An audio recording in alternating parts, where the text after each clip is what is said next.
Hello, Somerville. My name is Ed Halloran, and welcome to the Somerville Labor Show. Hello to Greater Boston as well. We are still in the midst of a pandemic, going into the 4 months right now of this crisis, and we have brought guests on the show that have covered centered just about everything when it comes to labor. A lot of interesting guests that we've had on here, and today is no different. So we are in that 4th month of the pandemic. The governor has announced opening the second phase of Massachusetts. And let me just say one thing. What have we learned in our interviews about the effects of COVID-19? Well, the disproportionate way that this is a very contagious virus. It attacks the very vulnerable, lower income populations, elderly, nursing homes, people of color, Black, brown, Latino, that has compromised a very weak immune system. The science tells us that this very contagious pandemic will not just go away. It cannot be cured with dangerous drugs or household cleaning products. Currently, there is no vaccine. Massachusetts now has very low numbers and has accomplished this because they did pay attention to the science and did not open up the economy haphazardly. COVID-19, systemic racism, Black Lives Matter, social, economic, racial justice is now at the forefront for many of us. Catia is a behavioral health policy analyst at the Massachusetts Association for Mental Health and Middlesex Sheriff's Office, and currently a candidate for the state representative 27th Middlesex District in Somerville. Catia Sharp, welcome to the Somerville Labor Show. It's great to have you here. Thanks for having me. So great to be here. Yeah, it's I never really planned to do anything political, but I guess that and everything's political, but everything's labor. And I actually come on because you gracefully accepted because I want to know more about what it is that you do. It's really important for me to know that, and especially for our viewers. So you work you work for the state in Middlesex County, a Restoration Center Commission. Tell me a little bit about the work you perform there. Yeah. So the Middlesex County Restoration Center Commission is seeking to basically say, why is it that people with mental health and substance use concerns are so disproportionately represented in the number of people who are arrested and then jailed or incarcerated? And so what we've done is in the first year, we investigated what are the services that are happening in the community, both from a behavioral health standpoint, as well as from what we call diversion standpoint. And what we really found is that we don't have such a thing as behavioral health urgent care in Massachusetts that would be similar to regular urgent care for physical ailments. So you can't just walk in and see a psychiatrist if you're in crisis. Another thing that we found is that there are opportunities throughout the emergency response process to not only prevent people from interacting with police in ways that turn violent, but also to prevent those people from also being stuck in emergency rooms for long periods of time waiting for psychiatric beds. So we're looking at creating what we call a rest center that would address many of those issues. And we've also been looking even more broadly at other related policy areas, like what we call crisis co-responders, that are social workers that would actually go out on behavioral health calls instead of or in combination with us. You mentioned something about first responders. Do they go out and is it like a visit? Do they visit? It's like a visit. That's what it is. So what happens in our emergency response system right now is that if you think about 911, you think that you will know probably that 911 really is aimed at tackling 3 areas. It dispatches the fire department, it dispatches police for crime, and then it dispatches EMTs for emergency medical response. Those 3 areas actually don't include behavioral health for the most part. If you have an overdose for a substance use, you are considered to be medical. But if you are, for example, actively suicidal or psychotic, that doesn't really fit super neatly into those 3 categories. So what we actually found is that, we surveyed all of the police departments in Middlesex County, 54 of them. And we found that only 3 of them have 911 outside of the police department. All of the others, the police department runs the 911 response system, and therefore the who goes out on which types of calls and how the call takers themselves actually figure out what is in the call. And so that's kind of how police at first end up being the people who interact with any number of social problems that really lead to crime at all, but police are our only responders that we send on these calls. So mental health is highly related, for example, to homelessness.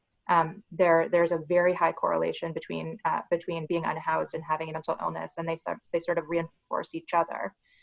So if you're sleeping on the street, then you often end up sicker, both in terms of physical chronic disease and also in terms of mental health. And mental health can also sort of lead you down losing a job, maybe losing your home. So these are all really interrelated issues that we essentially have just about and ended up sending police out to respond to all of these things. How has, my question here is, COVID-19, how is that affecting your profession, what you do right now? And it's affecting everything. And I can only imagine how difficult it's going to be for, you just said homeless people who are, have addictions, behavioral health problems. How difficult has that been to adjust to that? Because you really, you can't do one-on-ones, right? I mean, people aren't really Zoom. It's just really so difficult. How's it changed? Yeah, I mean, I would say the COVID crisis has really highlighted some long-standing inequities in our society. I think that's why the COVID crisis is coinciding with a bit of an awakening on social justice.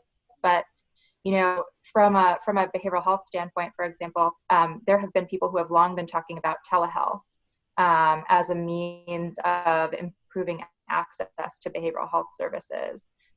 Especially because in the communities that we see most often interacting with police, they have very little access, in part because it's hard to actually get to an appointment when you're relying on bus service, for example, or when you don't have a job, can take time off to go to a mental health appointment, or there are big problems with insurance providers as well, or having requirements for mental health where they wouldn't have a prior authorization requirement if you broke your leg or if you had cancer. So telehealth is a really big, important step forward, I think, that we've made during COVID. The governor's emergency order basically said that all insurance providers are required to cover telehealth services for mental health and for many physical health appointments as well. And the legislature there's a bill currently that just passed the Senate and is House to expand that for a longer period of time. And hopefully, I think the goal would be for that to be permanent, to really improve access to mental health care. Another thing that we're seeing with the COVID crisis is that, for example, homelessness, we're starting to see that we can maybe rethink how we treat people who are unhoused. For example, our shelter system has long been based on what we call congregate care settings. So you can imagine a dormitory style setting for a shelter. And that has always been problematic and pretty inhumane, frankly. But right now, with COVID, you have to have such reduced capacity in those types of shelters that all of a sudden it becomes possible to actually talk about what if we did away with congregate care settings? What if we said everyone who we say we're going to house, we're actually going to house with dignity and give them their own room and their own bathroom and all of the things that a person needs to feel safe overnight. So and then you could actually transition that into permanent housing for the long term. So there are so many ways in which vulnerable populations have been disproportionately impacted by COVID, but finally we're actually seeing this in stark relief that maybe we have a chance to do something about it. So let me find out what your background is and what led you down this road, because I have to know. I always have to know, what social workers, I know you're not a social worker, right? I understand. No. It's similar. It's in that somewhere in there, a little bit of it. I think most of us. Well, I'm president of a union. I mean, I feel like a social worker myself. I can tell you that at times. So, what led you into this? How did this? I guess it's the field of criminal justice, right? Yep.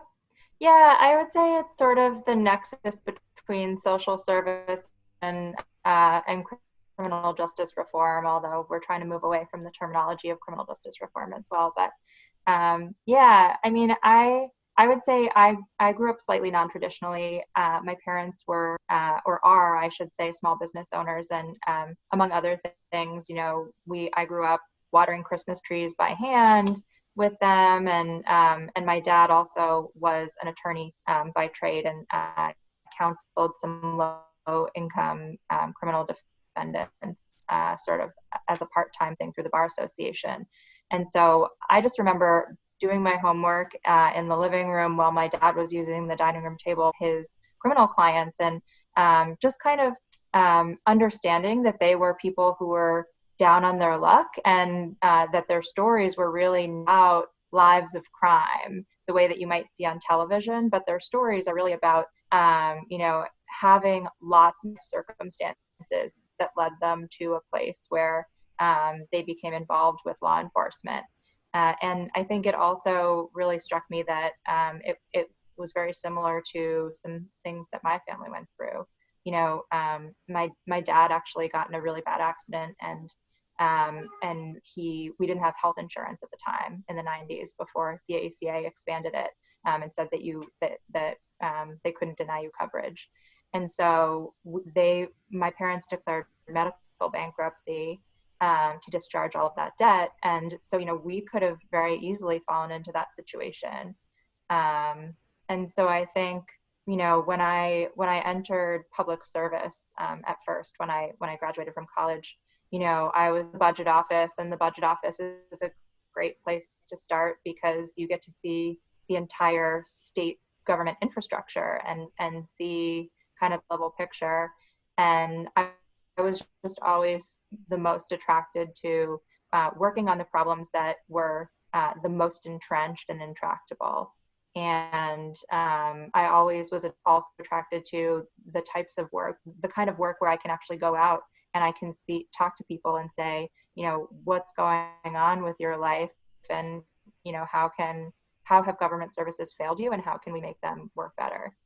So I think it's, in retrospect, just a lot about the way that I grew up, and about just trying to understand the experiences of other people. Well, I can tell you that there's not enough people out there performing these types of things of benevolence. You know, being a benevolent person. I always believed in that. Yeah.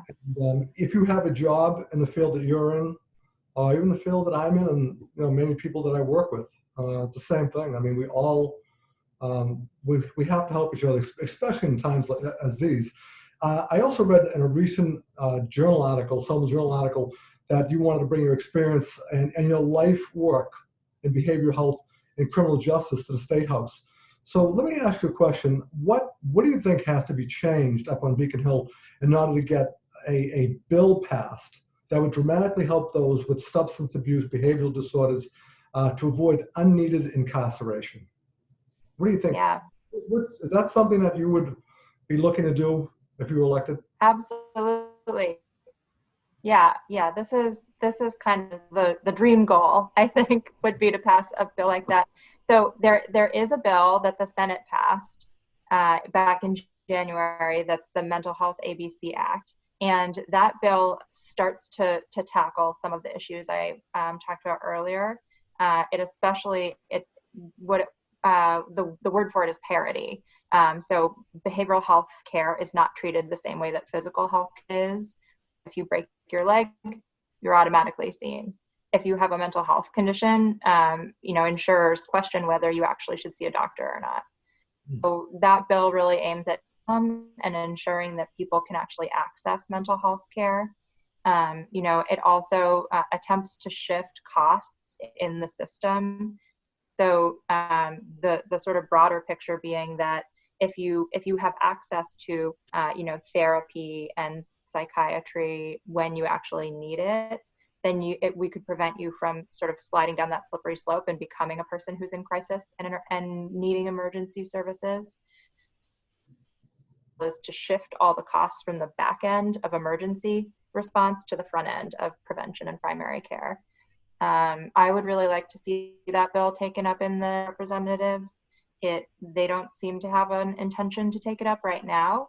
And frankly, there has been a lot, I would say, just back and forth between the House and Senate, where the House doesn't love taking up healthcare bills. And so, I think that's, ego-driven legislating is sort of not what we need when we're talking about the people that I've been seeing every day who interact with police. They're interacting like that right now and really need care right now. So me, I think what change really takes is what I've been doing at criminal justice reform for the last of years, which is actually talking to people, understanding where their baseline is, and then building what you're trying to do on top of their belief structure. Because ultimately, it has to be a shared understanding of what we're trying to do in order to actually make that change.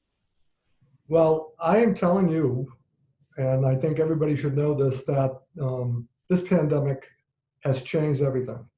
I believe the House and the Senate are going to wake up to this. They have no choice. Yeah. And a lot of groups, especially people in Somerville, I don't know, something about Somerville. We just happen to be the first on just about everything. We like to create everything. We like to recreate things and make them better than what they already are. So I'm feeling pretty confident that we're going to get something done in healthcare. There's a lot to be done there. We're going to talk about that in a minute. Let me talk a little bit about early release incarcerations, because we already talked about that.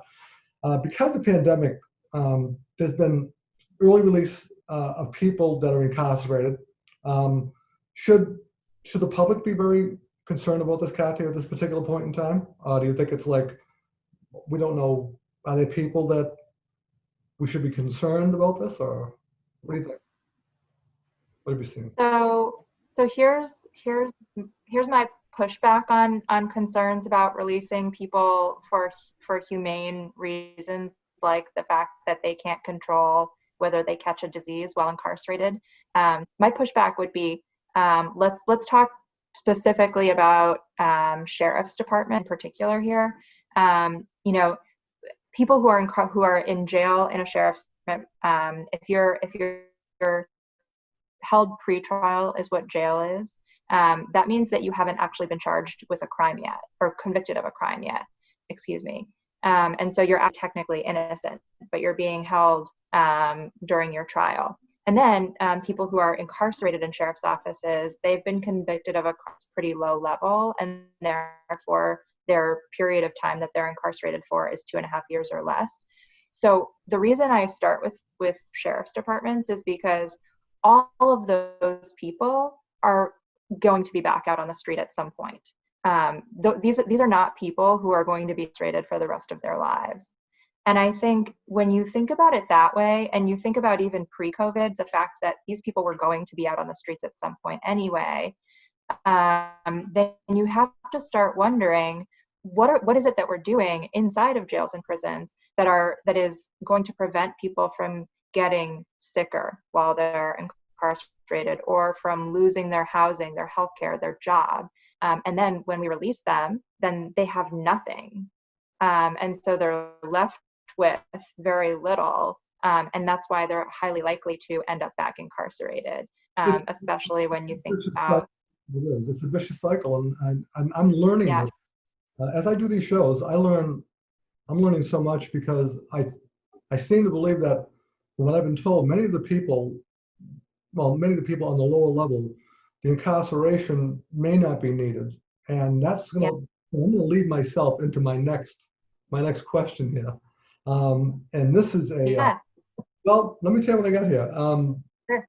I had a call in from an avid viewer, and I happened to mention that I was going to have you on. And I have interviewed social worker before. We talked about a lot of this. So I won't tell you who the person is. Probably don't know this person. Doesn't really matter. But we don't have a ton of viewers, but I love the fact, and this one's a good one. This is a question quote from an average labor show viewer. In Massachusetts, some district courts have specialty courts that treat the mentally ill and addicts in lieu of incarceration. The viewer states the following: in my opinion, every district court should establish a specialty court to work with addicts and the mentally ill.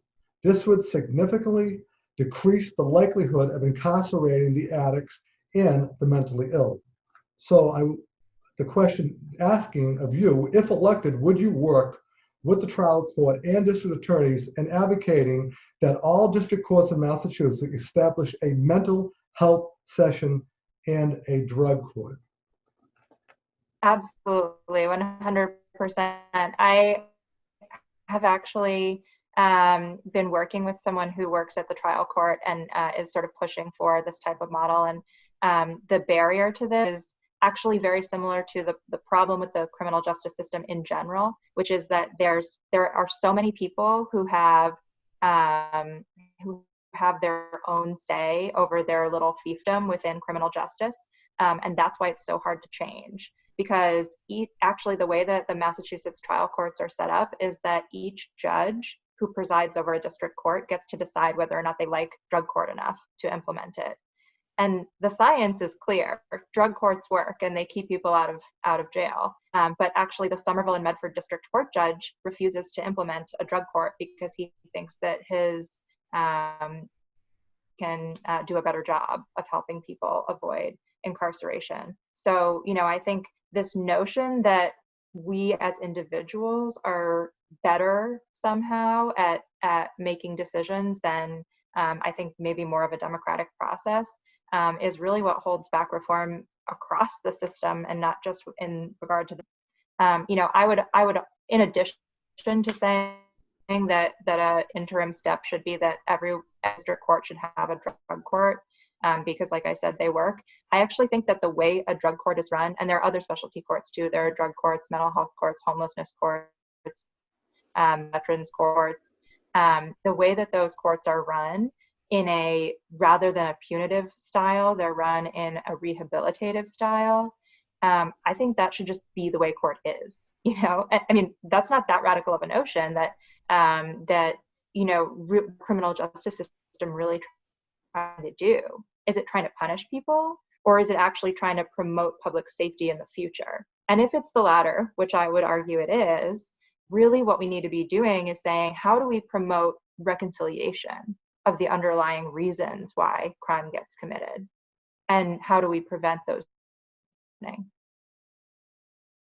Yeah, the pandemic this is what this pandemic has done. It's taken everything and really put a whole new perspective on everything here. So the Cambridge court, this avid labor show viewer, has said to me that the Cambridge court is a model because these specialty courts have the data that shows if you treat the addict and the mentally ill, they are less likely to reoffend and have better chance of staying drug-free and out of the criminal system.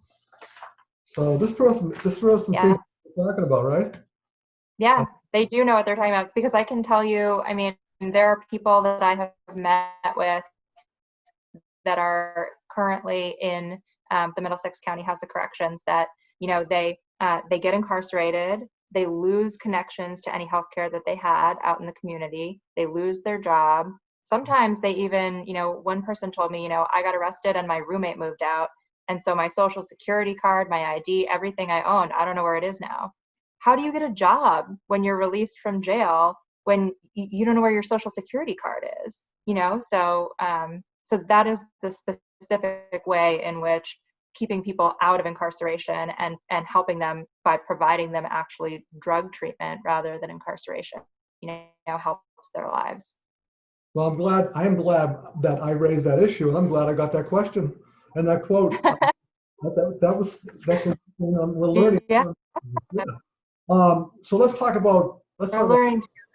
okay, really important. Um, Single payer, Medicare for all. It's got so many people confused. I've had to ask people, I don't know how many different ways about this whole thing. It's incredibly complicated. Healthcare coverage for all that is free or at least free of copays and high deductibles. So now you were born in the state of Vermont, correct? Yeah, Okay. correct. All right. And we know that Vermont introduced a single payer Medicare for all. We know that. And what I've learned, and I want to read a paragraph, because Vermont's single payer failure could hold lessons for on Medicare for all. This is an article, and I'm going to read a paragraph from that from the website. It's a Harvard website, T.H. Chan School of Medicine. Yep. Vermont legislators spent nearly 4 years trying to create the nation's first single-payer health system, but ultimately had to abandon the idea due to financial constraints. The failed attempt could now offer meaningful lessons for Democrats who are championing Medicare for all, according to an April 29, 2019 Washington Post article. John McDonough, professor of the practice of public health at Harvard T.H. Chan School of Public Health, said that he's concerned that current Democrats aren't examining Vermont's experience in order to understand the challenges a Medicare for all system might face. I see no evidence from the Medicare for all advocacy community of a serious effort to understand and learn from the lessons from Vermont's failure. In closing, he said, those who ignore history are cursed to repeat it. So now that you've heard that, right? Mhm. What makes Massachusetts different, and how can we do it here? I know it's a huge complex thing. This would take us 3 hours to figure it out, but and I know this is like a political forum or a debate, so you're free to, you know, give a little Yeah, time. Let me know what do you think would happen? How can Massachusetts make it better? You know, we'd love to have. yeah. Yeah. So I think what the Chan School professor is really saying is, and so my parents are still, as is my grandmother, and they lived through the trial and the trial run and then the abandoning of the single payer system in Vermont. And so they lived through a bunch of administrative challenges, honestly. I mean, Vermont tried to launch their single payer program at the same time as they were launching their exchange, their healthcare exchange, which, as you know, was ill-fated in many states, including Massachusetts. But yeah, I mean, I think what he's really trying to say is that when you launch a single payer system, especially on a state level where the state part of the broader economy of the country, and therefore you're acting out a small slice of the country and making its healthcare economy function very differently, um, within those defined borders. It can be there are some really complicated challenges that succeed, but that there are really big challenges. So one of the things that Governor Peter Shumlin, who was the governor at the time in Vermont, in retrospect, is that you really need to be talking about how you fund a single payers at the beginning, because otherwise what you end up with at the end of the day is having to make really difficult decisions where you might end up with care that's more skimpy than care people started out with under their employer-based plans, if you because the cost cutting impetus is so strong, um, to pay for Medicare for all. And that's really, it's frankly a bit of a political problem, because it is true that people won't people who currently have health insurance through employers who pay premiums will no longer be paying those premiums. So there's a bit of cost shifting going on, but what the experience is, especially to people who don't actually pay healthcare premiums through their employers, which tend to be lower income and lower wage folks, the experience is that your taxes are going up. And so you have to really think hard about where exactly you're raising the revenue from and how you're going to do that in a progressive way. And then you have to also be clear about how you're going to protect access to critical care. So, for example, in Massachusetts currently, I would say that we couldn't really do transition to a single payer system without also including, for example, a bunch of the changes that mental health ABC bill makes to our current system. So that bill, like I said, ensures parity of mental health care. And that parity applies to Mass Health just as much as it does to commercial insurers. So, on the state level, this is a bit of a nuanced point that the healthcare community might understand, but Medicare is a federal program and Medicaid program. It would really be sort of a Medicaid for all program in Massachusetts. And there are some differences between those two programs that mean that the way Massachusetts has implemented its Medicaid program would have to change. And so the transition could be challenging. I think for this point is just that Mass Health program also has just as much incentive to cut benefits as commercial insurers do. That problem doesn't go away under single payer, although single payer addresses many other challenges to the healthcare system that it can fix, like, for example, ensuring coverage, which, as you can see with my parents, universal coverage is critical to making sure that people don't have to pay when they get sick or when they get injured. So, universal coverage is really important, and access to care. If you're covered, if you can't access care, then that's also a problem. So, I think there are all of these competing interests, and if you don't have competing interests up front, then you end up with political momentum in favor of something that you can't end up pulling off. Well, one of my concerns. That was a helpful. Yeah. One of my concerns have always Go for it. What happens with the insurance companies. And I know people are always telling everybody, oh, the insurance companies are making too much money, and the drug companies and all this other stuff. What I'm more concerned about, I'm not worried about how much money they're going to be losing as to the people who have the jobs and where they're going to be going, how they're transitioning them into a job, maybe if it's run by the state, such as the Group Insurance Commission, like the GIC. We need to transition people there, so we don't want to unemploy people. We want to keep them employed. So this is a really a difficult issue to harness, and I don't know what's going to happen in November with the presidential election. None of us really know at this point, but I can tell you that something is coming in healthcare. Something is going to change, and I really do hope that Massachusetts, like Somerville, leads the way on that one. I want to move on to Green New Deal, if I can, if you don't mind. Yeah. Okay. Somerville Stands Together, who just sponsored, along with, what was it, the Our Revolution and the Just Us. They just debate last night. It was wonderful. And they're currently working to put together a labor climate change summit. And that will create and bring many union jobs to the state. We know that from some of the work that 350 has done with a friend of mine, Craig Altomos. And labor change climate groups must work together, as we know, in order to create a Green New Deal in Somerville and throughout Massachusetts. Do you believe that a Green New Deal is a way to help put an end to systemic racism, homelessness, good paying jobs through renewable energy? I know it sounds kind of weird attachment, doesn't it? But it's real. It's going to happen, right?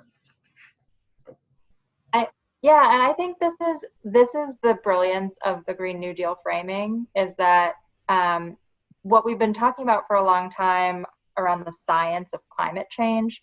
I think one of the reasons that it hasn't been sticky enough to actually generate change is that it's so far in the future, and it also it's hard to relate that to what your life is going to look like 10 years from now. And I think the is actually that our economy has to look dramatically different when we're relying not on fossil fuel, and needs to look dramatically different, that means individual people's jobs are going to look dramatically different.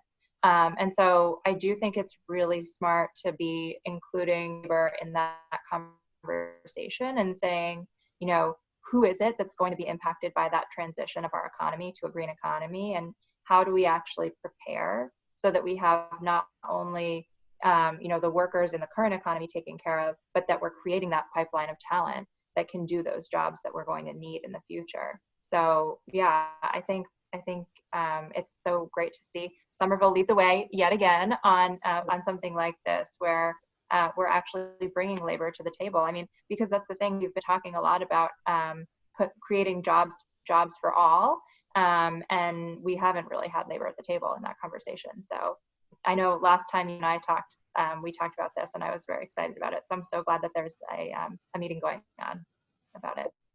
I do know that the mayor has a plan, the mayor of Somerville, Joseph Curtatone, and I believe that the group wants to improve on that and make that even better, even stronger. And we expect within the next several weeks with meetings to do something that we can draft and you know, have meetings on, have discussions over.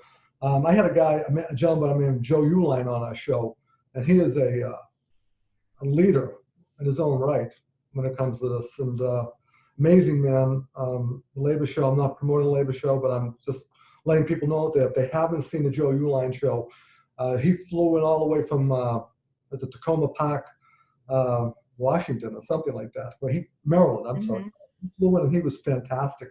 Really enjoyed my discussion that I had with him on the Green New Deal, and didn't realize so many things that are going on that circled around that. And it's really amazing. So I guess it probably will address this economic, social, racial justice, because you're right, it is all centered around one thing. And I think the pandemic along with that now seems to have been just really.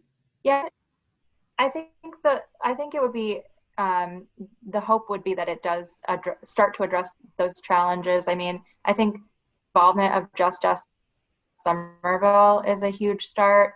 I do think potentially even down the line that involving other groups that represent communities of color, environmental justice communities would be great as well, just because, you know, I think what we as a society, and especially Somerville, have been learning is we just need to be listening to the voices of people of color and promoting their views. And so, you know, when we talk about promoting the view, for example, what labor needs, then, you know, it's also about promoting the views of what people of color need in order to get hired and what their experiences have been.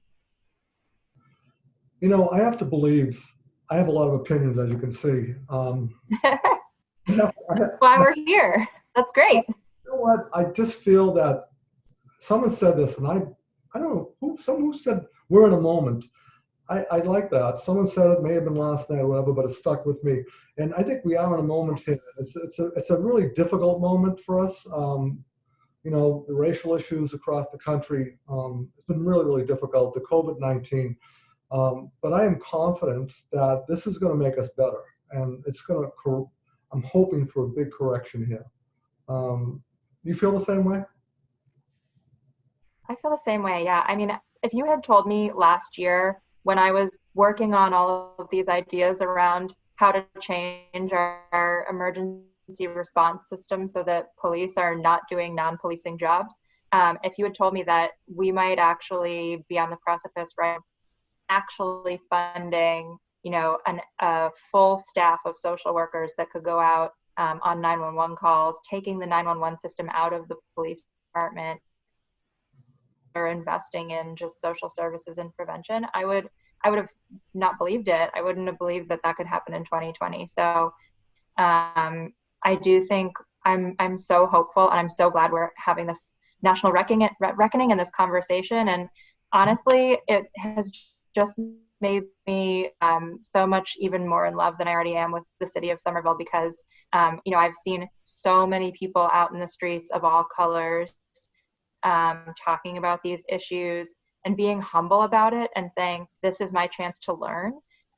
rather than to talk. And this is my chance to listen and promote the views of people like Tracy Pratt, rather than promote my own views. I think Somerville really leads the way on that. And I'm just so thankful to be part of a community like this, to be part of a community where we're putting labor, racial justice and environmental affairs together in one room. What other communities are doing that? I can't think of any. Look, I have a T-shirt. I love T-shirts, you know that, right? So I've got one behind me, and that one is "When we fight, we win." And if I don't know, I can move my head. And the other one is "In unity there is strength." That's our SMEA T-shirt. And we have an "Only in Somerville" T-shirt that I was giving away a year ago. So whenever something happens, it just seems that it starts in Somerville, it happens in Somerville, and if we can't make it happen there, I don't know where we can make it happen. So I'm always proud of the city that I work in. I love Somerville. Always have. What you just did was a Yeah, it has such a capacity for. Sorry, go ahead. No, go ahead. I'm sorry. Go ahead. Catia. No, as you mentioned before, I'm not a Somerville native, but in the time that I've been here, I've just been struck by the capacity for Somerville as a city and the people who live here to welcome change and to live through. I mean, people who have lived here for generations have been through such rapid change in the last 20 years in Somerville alone, and I do hear a lot of sort of anxiety around that, but people here really, I think, they use that anxiety to promote, I think, good work and good reflection, and they get out and they use their voices to talk about it. And so I do think it's the kind of community people are not afraid to have those open, honest questions about the change that they're seeing and their fears. Well, it's very rich in history. It's probably the most densely populated city in the United States. Well, I know back in the 50s, yeah, 150,000 people back then. A lot of multi-dwelling units, and of course, basketball was king. Basketball, softball. It was a blue collar, through and through blue collar city, and it's still it's big. So we are getting close to the end. We ran over, because I do, and they always get mad at me when I do that. But so what's going to happen here is we are going to. This is going to be on YouTube, on a YouTube channel anyway. So I hope that I believe SMC will broadcast in its entirety, and this leads me into asking this question: the election for state representative of the 27th Middlesex District will be held Tuesday, September 2nd. September 1st. September 1st. Yeah. I'm wrong. I stand corrected. Let me make, hold on. Okay. So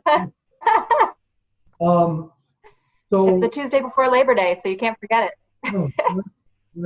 Everything's moving so quickly. So I do thank you for coming on the show.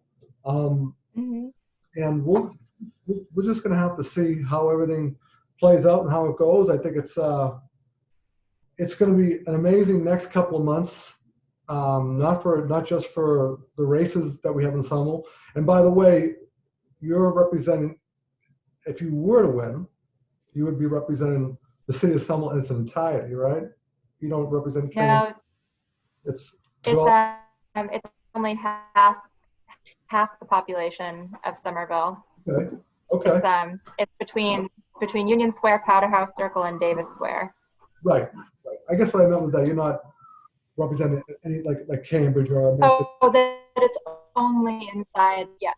Okay. No other cities, just Somerville. Okay. So, like I told you, we fight, we win, and you have strength. I want to thank you very much for coming on, Catia. And maybe we'll have the opportunity to do this again. Thank you. Yeah. Thank you. There, and please stay safe, and we'll be bringing you more shows. I want to get outside. I'm getting tired of doing this remote stuff, and I do apologize for the internet connection at times, but the audio is good and the content is excellent. Thank you very much. Great. Well, thank you so much for having me. It's been such a pleasure. Thank you, Catia. Signing off. Great.